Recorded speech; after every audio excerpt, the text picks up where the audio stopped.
Need tips for your first Hyrox? This is the 5-time Ironman, CrossFit enthusiast, and ultimate hybrid athlete, Eric Hinman. He has engineered his entire life around peak performance. Now he's become laser focused on one goal, which is winning his division at Hyrox Worlds in a few weeks. Fuck Hyrox! Today we're stepping into a full Hyrox simulation, getting Eric station-by-station strategies, tips, and mindset behind the madness. The real question is, can we keep up? Roll the footage.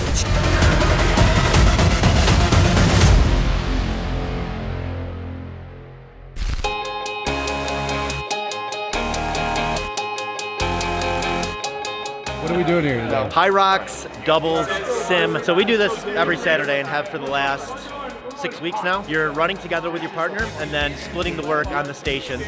The only thing that we're subbing out is deadlifts, 50 deadlifts at 225 for men, I think 155 for women, as opposed to the sled pull. We just don't have enough sleds.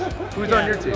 Ty's my partner, he's a stud, he's a really good runner, did Leadville last year. We're both around 62 minutes at Hyrox. He pushes me a ton on the runs and then I'll push him on the stations. I also went against Eric. Yeah, how'd that go? It went fantastic. This is so embarrassing. I saw you like an hour after I finished though. I think you were just finishing. No, I think I was like stretching. It was cool down. Yeah. It was cool down. Probably. It was cool down. Probably. Yeah! Fuck Hyrox! You're real. Start with high school, played 3 sports, basketball, cross country, track. Then in college, got into very vanity-based weightlifting, bench press, bicep curls, just to look good for the sorority girls. Fuck Hyrox! You're on speed records right now. What tips do you have for someone who hasn't done a Hyrox, that's coming from a CrossFit background, when they come in for their first station? The key here is this is, a 60+ minute race, so pacing. I won't look like that when I get older, you know what I mean? Age, just age and maturity. Make sure that you're setting the damper based on what you excel at. So, bigger, more powerful athlete, higher damper, up closer to 10, smaller, more aerobic what do you athlete. Put it at here? I put it on like 5.5 to 6. I like using higher cadence, using my heart rate more so than my power and fatiguing my core. What are you pulling? That was low 140 pace, 142. That was doing it individual. Okay. Be like 150, 10 seconds per 500 faster. Doing it doubles, just because you got a little rest break in between. How much do you trade? How much do you transition on the 1,000 meters? Every 250 meters. All right. Going to 148. 148, all right. Here we go. Let's go catch some Heebs. Early 20s, kind of the same thing, partying like a rock star, drinking heavily. Started in an insurance agency right out of college, so I was sitting a lot, eating McDonald's for breakfast. By my late 20s, I was pretty out of shape, a little over 200 pounds. What tips do you have for the sled? I used to push it like this with my hands out. The proper strategy is getting your biceps right here, and then you want your head like right over this bar. When I was 27, 28 years old, I hired a personal trainer. I had no clue what CrossFit was, but I was doing CrossFit type workouts with him. The CrossFit gym opened in my neighborhood in Syracuse, and I was literally the first person that joined there. One of my first workouts was Fran, and it probably took me like 7 minutes, and I'm like, that was the hardest workout I've ever done in my life, but I want more. Around that same time, I also got into triathlon. The key with the sled pull is it's like a deadlift. You want to get right up to that front line. You want to reach way over as far as you can, deadlift it back, and then walk back with it. It's really, really heavy. You can't go hand over hand. My guy with Marston was going hand over hand. Yep. You recommend not that? Definitely not go hand over hand. Triathlon isn't about fitness, it's about pacing, durability, nutrition. I did my first half Ironman, Eagleman triathlon in Cambridge, Maryland. What are you shooting for, pace-wise? In individual, I'm rowing like a 150 to 152. I'll row mid-140s. My coach at the time told me I was doing everything too fast. Running too fast, biking too fast. He's like, you gotta slow down to speed up. row is where my heart rate starts to come down, but the muscle fatigue starts to really add up. Compared to, let's say, a CrossFit Metcon with a row in it, is I'm really trying to use like my arms and my back because I don't want to blow my quads up.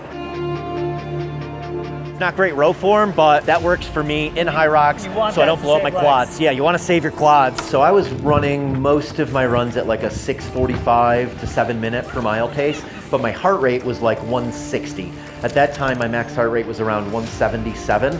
So he told me that he didn't want me doing any of my runs above 140 heart rate. So at that time, that was about an 8:30 to 8:45 minute per mile pace. As you can see, we're stepping into them, stepping as close to our hands as possible on the up.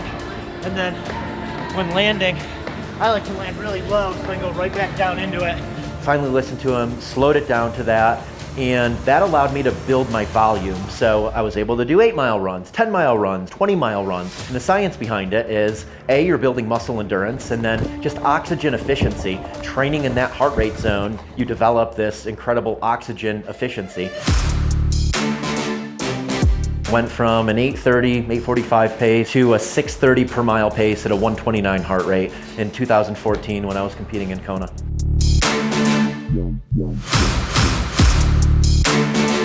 What all high achievers do. Dedication, blinders, saying no to a lot of things so you can say yes to a few things. How you holding up over here? Feeling good, feeling good. Feeling good? What station is it? Skill for life. We're scaling for life. Yeah, let's go. Love to hear it. All right. All right, Heebs, what station is this?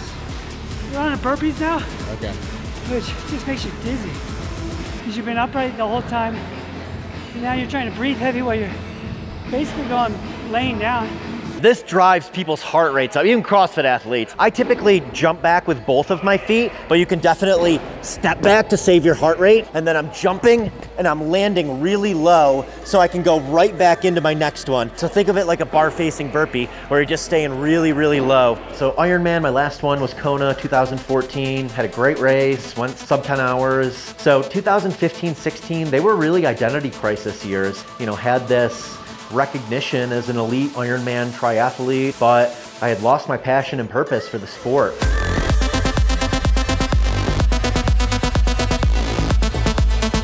At the time, I had opened a CrossFit gym in Syracuse called Urban Life Athletics, co-opened it, and I was really enjoying CrossFit training. All right, so the boys just finished with the burpee station. It's at minute 45, at the 45-minute mark. Eric and his crew on lunges. I started training 4 hours a day, 5 hours a day. I was massively overtraining and, you know, I didn't put in the foundation necessary to be a good CrossFit athlete. Almost there? Yeah, last run, baby. Then wall balls. I tore my MCL. Every single day I went into the CrossFit gym. My shoulder was bothering me. I was working around something. And then in 2017, I found Colorado. I had a buddy take me mountain biking and I was like, that is the coolest thing I've ever done.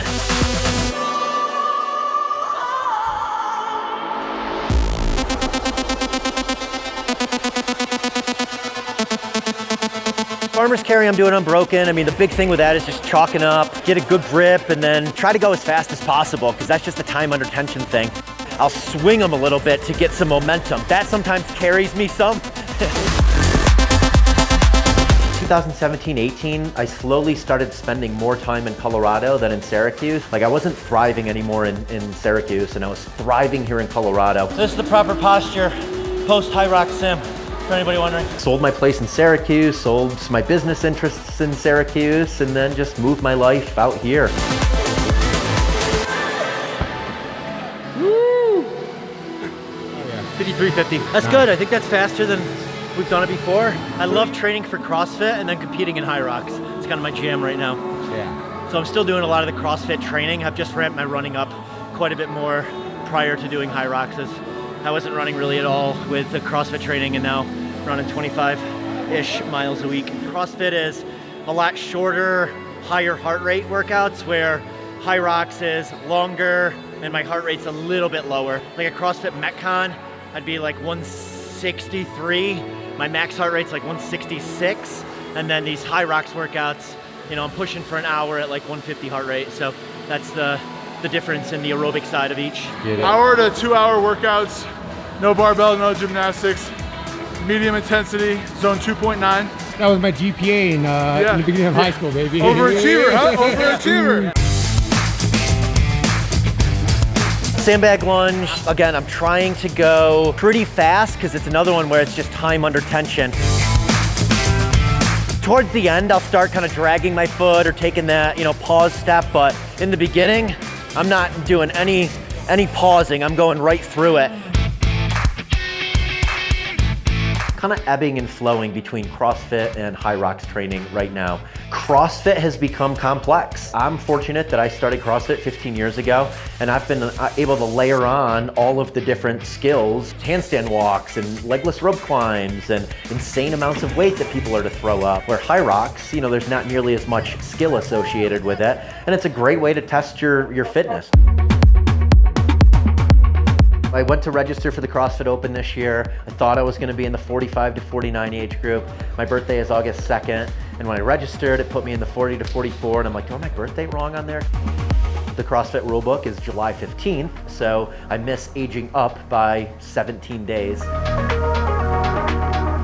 So right now, I'm still training a lot of CrossFit stuff, but I've shifted my competitive focus towards Hyrox. I qualified in Vegas for the World Championships in Chicago in my age group, and I think if I can get around the 60-minute mark, I have a pretty good chance of winning my age group, and I have zero chance of winning my age group or podium or probably even making the games in the 40 to 44 age group.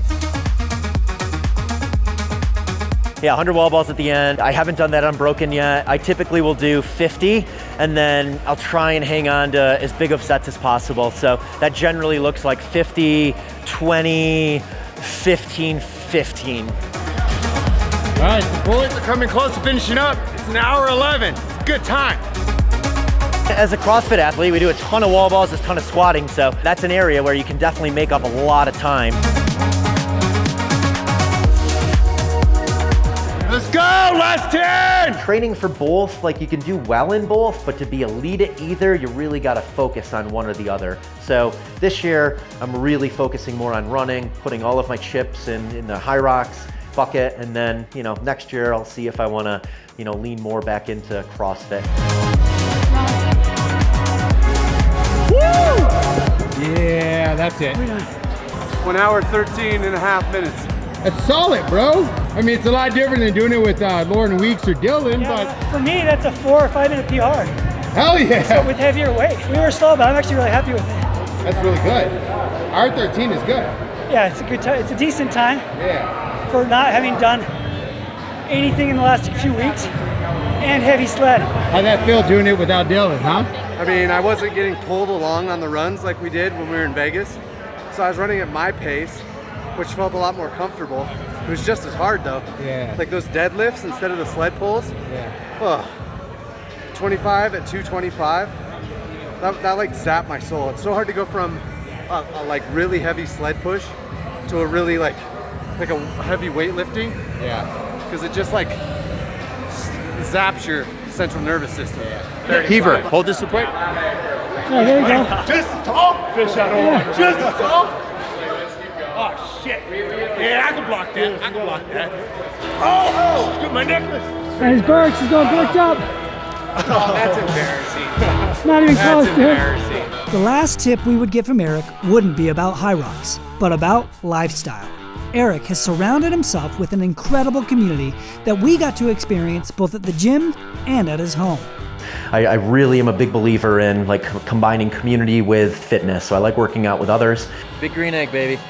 I've been using this more and more. Bickle came over here a few times. He's obviously had a green egg forever. A little glizzy. He used it 3 or 4 times. I watched how he played with the flame and the oxygen coming in and out, and finally I was like, all right, I'm gonna start using the green eggs. Do what you do. Come on now. Making this harder than it actually really is already.